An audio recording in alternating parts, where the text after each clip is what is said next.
Doctor N के गुप्ता ने एक बार यूपी के सीतापुर से आने के दौरान प्रेतों से साक्षात्कार से संबंधित एक आपबीती कहानी सुनाई थी। उन दिनों वे सीतापुर सदर अस्पताल में पदस्थापित थे। एक रोज की बात है, अस्पताल से करीब 1 बजे घर लौटे थे। तेज बारिश हो रही थी। उन्होंने अभी कपड़े भी नहीं बदले थे कि दरवाजे पर जोरों की दस्तक होने लगी।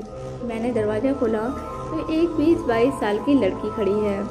उसने बताया कि उसके पिताजी की तबीयत बहुत ख़राब है, मैं चलकर देखूं। मैंने उसे बताया कि मैं रात में मरीज नहीं देखता। इस पर वह बहुत गिड़गिड़ाने लगी। मेरी पत्नी को दया आ गई। उसने कहा कि इतना कह रही है तो जाकर देख लीजिए। मैं अनमना सा बाहर निकला और अपनी कार निकाली और उसे बैठने का इशारा किया। सुनसान सड़कों से होते हुए हम शहर से 5-7 किलोमीटर दूर एक कस्बे में पहुँचे। वहाँ आबादी से कुछ पहले ही एक मकान के बाहर रुके। लड़की ने मेरा बैग उठाया और मुझे लेकर अंदर गई। वहाँ एक बुजुर्ग व्यक्ति खाट पर लेटा हुआ था। उसकी हालत गंभीर थी। उसके सिरहाने 2 महिलाएं खड़ी थीं। मैंने उसकी नब्ज टटोली तो बर्फ सा ठंडा लगा। शरीर भी ठंडा था। उसमें जीवन के कोई लक्षण नहीं थे, लेकिन वह धीरे धीरे कुछ बोल रहा था जो समझ में नहीं आ रहा था।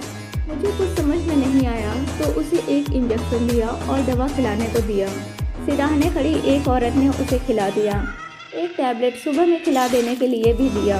इसके बाद वहाँ से चलने के लिए उठा तो लड़की ने मेरा बैग उठा लिया और कार तक छोड़ आई।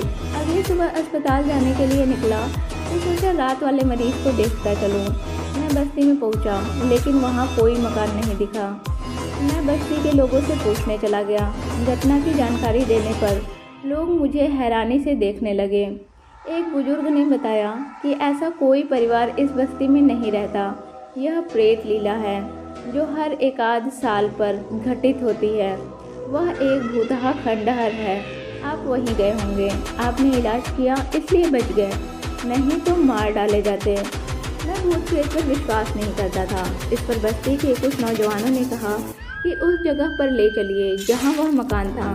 मैं 2-3 लोगों को साथ लेकर वहाँ पहुँचा तो वहाँ पूरी तरह खंडहर था। उसमें मकड़े का जाल भरा हुआ था। काफ़ी गंदगी थी। वहाँ मेरे कार के पहिए का स्पष्ट निशान दिखा और खंडहर में मेरा इंजेक्शन और दवा भी पड़ी थी। मैं चुपचाप वापस लौट आया। घर पर पत्नी और बच्चों को यह बात नहीं बताई। कुछ महीने बाद मेरा तबादला हो गया। दूसरे शहर में जाने के बाद पत्नी और बच्चों को उस रात की घटना की पूरी जानकारी दी। आज भी उस रात की याद आने पर सिहर उठता हूँ। दोस्तों, आपको ये कहानी कैसी लगी हमें कमेंट करके ज़रूर बताइएगा, और वीडियो अच्छी लगी हो तो वीडियो को लाइक, शेयर और चैनल को सब्सक्राइब कर दीजिएगा। मिलते हैं ऐसे ही एक दिलचस्प कहानी के साथ। Thanks for watching.